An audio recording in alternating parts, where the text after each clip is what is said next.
What is cloud computing? You've probably heard the term cloud computing but never really understood what it meant. After all, what do clouds have to do with computers?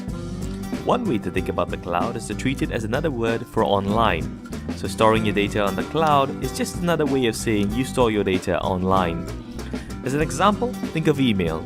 In the past, if you had an email account, your emails were downloaded and stored on your own computer. If you lost your computer, you lost your email. Now things have gotten easier. With web-based emails like Gmail or Yahoo Mail, your email sits on their servers and you can access it anywhere you have an internet connection. In other words, your email is on the cloud. So things like Gmail and Yahoo Mail could be thought of as email on the cloud. And it's the same for storing photos. In the past, you stored photos on your computer on your own hard disk, and if you lost your computer, you lost your photos. Now you have Flickr that allows you to store your photos online. Or in other words, it allows you to store your photos on the cloud. Email and photo storage are just examples of the many things we do online these days. We have accounting software, video editing software, even word processing software, all operated through your web browser. With things like Google Docs and Office 365, we've even moved word processing and Excel spreadsheets online, so you can create, edit, save, and collaborate all your documents on the cloud.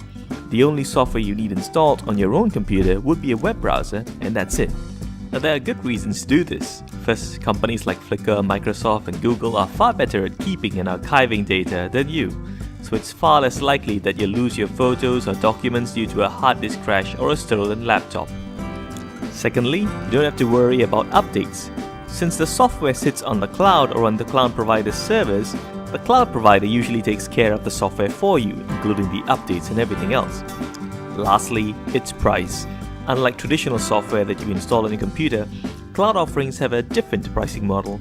So instead of forking out 500 ringgit for a copy of Microsoft Office, you pay 29 ringgit a month.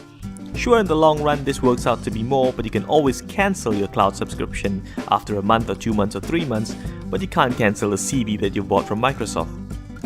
Plus, the added benefits of being able to view your documents anywhere in the world, on any machine, and not having to worry about updating the software means a lot of people, and especially companies, prefer the cloud computing model.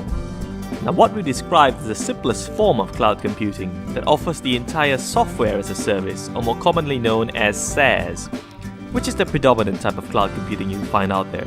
There is also infrastructure as a service that offers just the machinery involved to host your applications. That's called IaaS, and we'll cover that in a future video. For now, it's just worthwhile to remember that cloud is just another word for online.